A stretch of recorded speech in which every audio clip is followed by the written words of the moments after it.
Students, இந்த வீடியோவில் நம்ம பார்க்க போகிறது இன்புட் அண்டு அவுட்புட் ஃபங்க்ஷன். இதுவும் ஒரு 5 மார்க் கொஸ்டின். என்ன சார் வரிசையில் 5 மார்க் கொஸ்டினாகவே சொல்லிட்டுருங்கன்னா, இந்த சாப்டரில் 5 மார்க் நிறைய இருக்குது. முக்கியமான சாப்டர் இது. நான் பைத்தானோட ஸ்டார்டிங்கே இது தான். அதனால் பேசிக் எல்லாமே நல்லா தெரிஞ்சிருக்கணும்.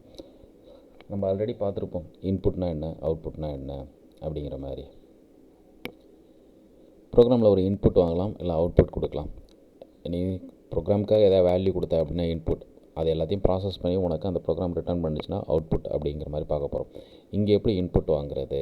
நம்ம C++ல் பார்த்தா சிஇன் அப்படின்னு இன்புட் வாங்கியிருப்போம், அவுட்புட்டுக்கு சி அவுட் அப்படின்னு கொடுத்துருப்போம். அதுக்கு பதிலாக இங்கே வேர்டு வேறு மாதிரி மாறப்போகுது. Okay, a program need to interact with the user to accomplish the desire task. Interact அப்படின்னா நீ எதாவது வேல்யூ கொடுக்கணும், அது எதாவது வேல்யூ ரிட்டர்ன் பண்ணணும். நாளையில என் ப்ரோக்ராம் எழுதி எத்தனை தடவை ரன் பண்ணாலும் அதே ரிசல்ட் வந்துச்சுன்னா அது இன்ட்ராக்ட் அப்படின்னு சொல்ல முடியாது. ஓகேவா? அப்போ அதுக்கு யூஸ் பண்ணுறது தான் இன்புட் அவுட்புட் ஃபங்க்ஷன் அப்படின்னு சொல்ல போகிறோம். The input function help the enter data at A run time. அப்போ இன்புட்டுக்கு பேர் இன்புட்னே பேர் தான், இன்புட் ஃபங்க்ஷன். நம்ம ஆல்ரெடி சொல்லியிருப்போம் C++லாம், ஒரு நேம் கொடுத்து பக்கத்தில் ப்ராக்கெட் ஓப்பன் பண்ணி க்ளோஸ் பண்ணாலும் அது ஃபங்க்ஷன் அப்படின்னு பேர். இது இன்புட் ஃபங்க்ஷன். அப்போ இன்புட்டுங்கிற வார்த்தையை அப்படியே தான் யூஸ் பண்ண போகிறோம்.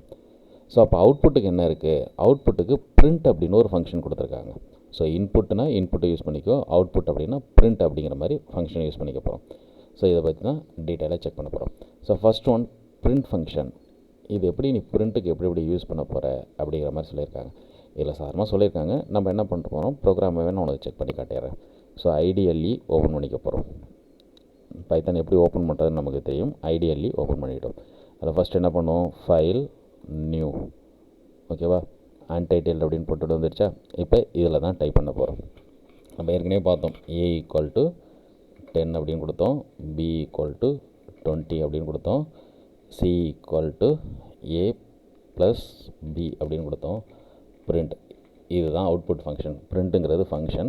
ப்ராக்கெட் ஓப்பன் பண்ணிட்டோம். இதில் சியை பிரிண்ட் பண்ண சொல்லிட்டேன். முடிஞ்சிச்சா? இந்த ஃபைலை ரன் பண்ணுறதுக்கு என்ன சொன்னோம், ரனில் போய்ட்டு ரன் மாடியூல்ஸ் அப்படி இல்லைனா F5 அப்படின்னு சொன்னோம். ஓகே, ஃபைலை சேவ் பண்ணிட்டோமான்னு கேட்குது. எஸ். ஃபைலுக்கு ஏதாவது நேம் கொடுக்கணும். நம்ம ஏற்கனவே FIR அப்படின்னு ஒன்று கொடுத்தோமா, அதே பேரை திருப்பி கொடுத்தா ஓவர் ரைட் பண்ணிட்டோமான்னு தான் கேட்கும். ஏற்கனவே இருக்குது FIR.py அப்படின்ட்டு இருக்குது, இருந்தாலும் பரவாயில்ல, சேவ்னு கொடுக்குறோம். ஆல்ரெடி இந்த இருக்குது FIR ஆல்ரெடி எக்ஸிட்ஸ் இருக்குது, பரவாயில்ல, எஸ், அது தூக்கிடுறோம். ஓகே, இப்போ ரன் பண்ணால் 30 அப்படின்னு வந்துடுச்சா. இது நீ நார்மலாக யூஸ் பண்ணுற மெத்தட். ஓகே, இப்போ இதில் நீ என்னென்ன சேஞ்சஸ் பண்ணலாம், இந்த பிரிண்ட்டில் என்னென்ன பண்ணலாம். எனக்கு வெறும் 13 மட்டும்தானே வருது, அப்படி இல்லாமல் C = 13 வந்தால் நல்லாயிருக்கும் அப்படின்னா, அப்போ ஒரு கொட்டேஷன் போட்டு C = அப்படின்னு கொட்டேஷனை முடிச்சுட்டு கமா அப்படின்னு கொடுத்துட்டேன். இது எல்லாமே C++லையும் பார்த்தோம், அங்கேயும் இதே மாதிரி தான் பார்த்துருப்போம். இப்போ இதை நான் ரன் பண்ணுறேன், F5 ப்ரெஸ் பண்ணிட்டேன், ரன் பண்ணுறேன். C = 13 வந்துடுச்சா. அப்போ நமக்கு என்ன எப்படி இருக்கும், பார்க்குறதுக்கு கொஞ்சம் நல்லாயிருக்கும், C = 30 அப்படின்னா அப்படின்ட்டு. ஸோ பிரிண்ட் ஸ்டேட்மெண்ட்டை பொறுத்த வரைக்கும் ஒரு ஸ்ட்ரிங் அப்படியே பிரிண்ட் ஆகணும் அப்படின்னா டபுள் கோட்ஸ் கொடுக்க போகிறோம். ஸோ டபுள் கோட்ஸ்க்குள்ள எது கொடுத்தாலும் என்ன ஆகிடும், அப்படியே பிரிண்ட் ஆகிடும். ஓகே, சரி சார், டபுள் கோட்ஸ்க்கு பதிலாக சிங்கிள் கோட்ஸ் கொடுத்தா என்ன ஆகும்? இந்த பிரிண்டிங் ஸ்டேட்மெண்ட்டில் நான் சிங்கிள் கோட்ஸ் கொடுக்குறேன், என்ன ஆகுது வருதா? வரும். ஓகே, இங்கே டபுள் கோட்ஸ் உண்டு, single quotes, double quotes, triple quotes மூணுமே நம்ம யூஸ் பண்ணலாம் அப்படிங்கிற மாதிரி வந்துடும். ஓகே, சரி, இந்த இடத்துல நான் ப்ளஸ்ன்னு கொடுத்தா என்ன ஆகும்? C = கொடுத்து +C அப்படின்னு கொடுக்குறேன், என்ன ஆகும் அப்படின்னு செக் பண்ணிப்போம். இப்படி தான் எரர் காட்டும். ஓகேவா? ஸோ Cங்கிறது ஒரு இன்டீஜர், கொட்டேஷனுக்குள்ளே கொடுத்த Cங்கிறது ஒரு ஸ்ட்ரிங்கு. இது ரெண்டுத்தையும் என்னால் கன்வெர்ட் பண்ணி ஆட் பண்ண முடியாது அப்படிங்கிற மாதிரி எரர் வந்து நின்றுடும். ஓகே, ஸோ அப்போ என்ன தான் யூஸ் பண்ணி ஆகணும், கமா தான் இந்த இடத்துல யூஸ் பண்ண போகிறோம். சரி சார், இந்த இடத்துல A பிரிண்ட் ஆகணும், அதுக்கப்புறம் B பிரிண்ட் ஆகணும், அதுக்கப்புறம் தான் C எனக்கு வரணும் அப்படின்னு ஆசைப்பட்டால் இத்தனை கம்மா கொடுக்குறோம். இப்போ பிரிண்ட் ஆகுமா? அப்போ எனக்கு C = போட்டு 10, 20, 30 பிரிண்ட் ஆகணும். வருதான்னு செக் பண்ணுவோமா? வருதா? ஸோ இப்படியும் பிரிண்ட் பண்ண முடியும். ஓகே, ஸோ கமா யூஸ் பண்ண நீ எத்தனை வேல்யூஸ் வேணாலும் பிரிண்ட் பண்ணிக்க முடியும். ஸோ இது கொட்டேஷனில் நேம் கொடுக்கலாம். இப்போ C is அப்படின்னு வேணாலும் கொடுத்துக்கலாம். இல்லை வேறு ஏதாவது டைப் பண்ணுறோம், எப்படி சும்மா டைப் பண்ணி வைக்கிறோம், டைப் பண்ணிட்டு ரன் பண்ணாலும் என்ன ஆகும், நீ கொட்டேஷனில் என்ன கொடுக்குறியோ அது அப்படியே என்ன ஆகும், பிரிண்ட் ஆகும். ஸோ இது என்னது, இன்புட் ஃபங்க்ஷன் அப்படின்னு பேர். இது இருக்கா? சரி, பிரிண்ட் ஃபங்க்ஷன் அப்படின்ட்டு பிரிண்ட்டுன்னு கொடுத்து டபுள் கோட்ஸ்க்குள்ளே ஒரு லைன் கொடுக்குறது, எல்லாம் அந்த வேரியபிள். இப்போ Cன்னு மட்டும் சொன்னோமா, அதேமாதிரி சிஇஸ் அப்படின்னு கொடுத்து சியை பிரிண்ட் பண்ண சொன்னோமா, அதே மாதிரி இல்லை மோர் தென் வேரியபிள் ஏ கமா பி கமா சின்னு கொடுத்தோமா. ஸோ இந்த 4 மெத்தடில் நீ எப்படி வேணாலும் யூஸ் பண்ணிக்கலாம். நல்லா ஞாபகம் வச்சுங்க, அந்த 4 மெத்தடில் நம்ம எப்படி வேணாலும் யூஸ் பண்ணிக்கலாம். இதை பார்த்தோமா, 3 வேல்யூ கொடுக்குறது, கொட்டேஷனில் மட்டும் கொடுக்குறது, இந்த மெத்தட்லாம். ஸோ இதை ஞாபகம் வச்சுக்க போகிறோம். இது பிரிண்ட் ஸ்டேட்மெண்ட் அப்படின்னு பேர். இதுக்கு சும்மா எக்ஸாம்பிள் கொடுத்துருக்கான் அவன். பிரிண்ட் அப்படின்னு கொடுத்து 2 லைன் கொடுக்குறது, ஒரு லைன் கொடுக்குறது, 2 வேல்யூ ஆட் பண்ணுறது, இதில் எக்ஸு ஒய்லாம் கொடுத்து பிரிண்ட் ஆகிறது, எப்படி வேணாலும் யூஸ் பண்ணிக்கலாம். இங்கே மோர் தென் வேல்யூ கொடுக்கணும் அப்படின்னா நம்ம யூஸ் பண்ண போகிறது கமா செப்பரேட்டட் அப்படின்னு சொல்லுவோம். Comma separated used as a separator in print to print more than one item. More than one item add பண்ணணும், சரி பிரிண்ட் பண்ணணும் அப்படின்னா இப்போ ஏ கமா பி கமா சின்னு கொடுத்தோம்னா அதேமாரி வரத்துக்கெலாம் யூஸ் பண்ணுறது கமா யூஸ் பண்ண போகிறோம். இது print statement. Next one input function. இதுதான் கொஞ்சம் பெருசாக இருக்க மாதிரி தெரியும், ஆனால் சிம்பிள் தான். எதுவும் இன்புட் ரன் டயத்தில் இன்புட் வாங்க போகிறோம். அவன் எக்ஸாம்பிள் சொல்கிறது வேரியபிள் ஈக்குவல் டு இன்புட் அப்படின்னு கொடுத்து ப்ராம்ப்ட் ஸ்ட்ரிங். ப்ராம்ப்ட் ஸ்ட்ரிங்னா என்ன செய்யணும்னு நீ சொல்ல போகிற, இதேமாரி இன்புட் வாங்கிக்கலாம் அப்படின்னு சொல்கிறான். இருக்குல்ல, இப்போ எனக்கு ஏவோட வேல்யூம் பியோட வேல்யூம் தெரியாது. இப்போ ஆக்சுவலாக ஏவை விட்டுரும், ஏ மட்டும் எனக்கு தெரியாது, பி அதிலே இருக்குன்னு வச்சுமே. ஏக்கு இன்புட் வாங்கணும்னா ஏ இன்புட் அப்படின்னு கொடுத்து ப்ராக்கெட். ஓகே, இதில் நீ எதாவது சொல்கிறேன்னா சொல்லலாம். எப்படி என்டர் ஏ வேல்யூ, இவ்வளோதான். இப்படி சொல்லி முடிச்சிட்டேன். அப்போ ஸ்க்ரீனில் எனக்கு என்டர் ஏ வேல்யூன்னு வரும். ஏவோட வேல்யூ கொடுத்துருவோம், பி ஆல்ரெடி இருக்குது. அப்போ ஏயும் பி எனக்கு என்ன ஆகிடும், ஆட் ஆகி சி மட்டும் பிரிண்ட் ஆகணும்.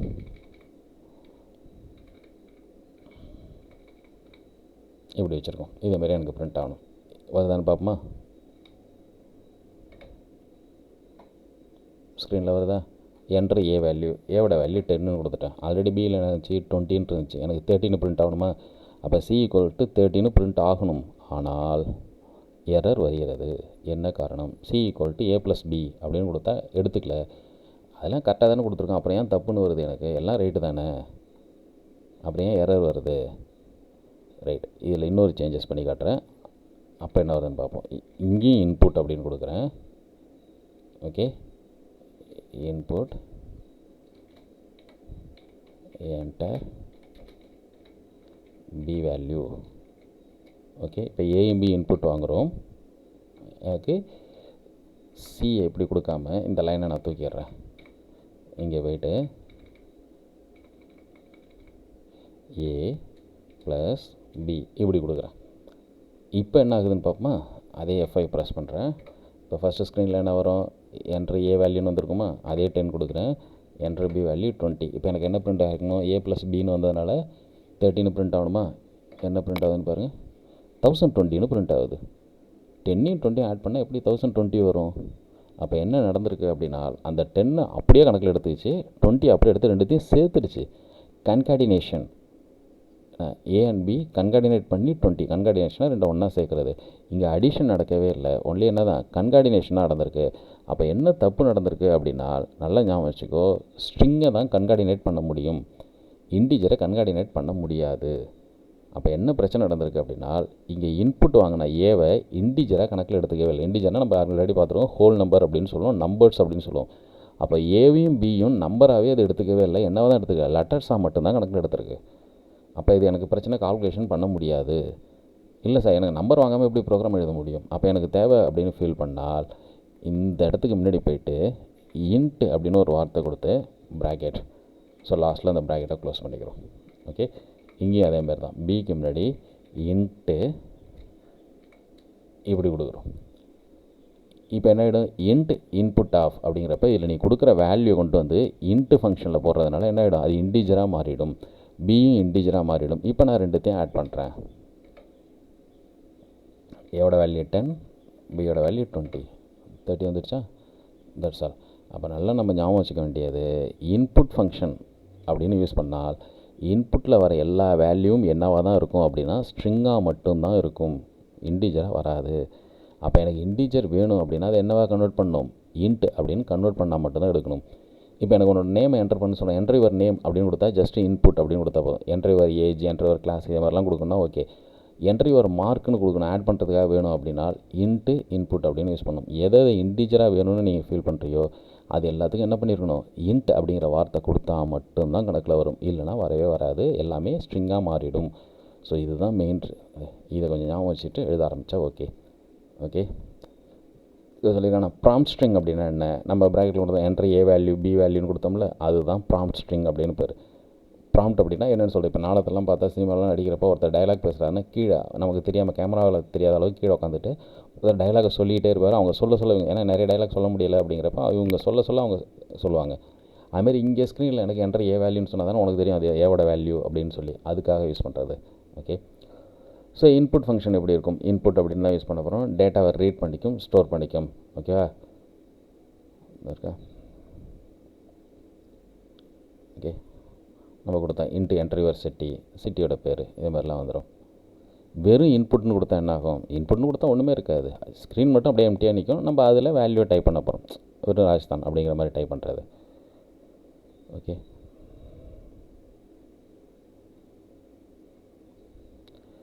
இதில் என்ன நடந்திருக்கு அப்படின்னு சொல்லி இப்போ நம்ம பார்த்த எல்லாத்தையும் அப்படியே தான் நடந்திருக்கும்.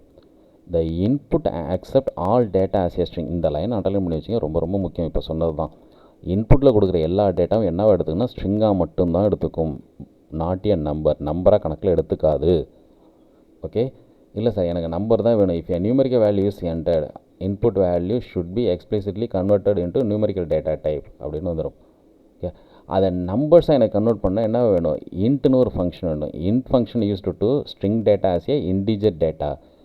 ஓகேவா? அது என்ன பண்ணும்? நீ கொடுக்குற ஸ்ட்ரிங் டேட்டாவை இன்டிஜராக, இப்போ நம்ம 10 கொடுத்து ஃபஸ்ட் டைம் கொடுத்தப்ப என்ன பண்ணுச்சு? 10 லெட்டர்ஸாக எடுத்துச்சு. இப்போ 10ங்கிற நம்பரை எடுத்துச்சுல.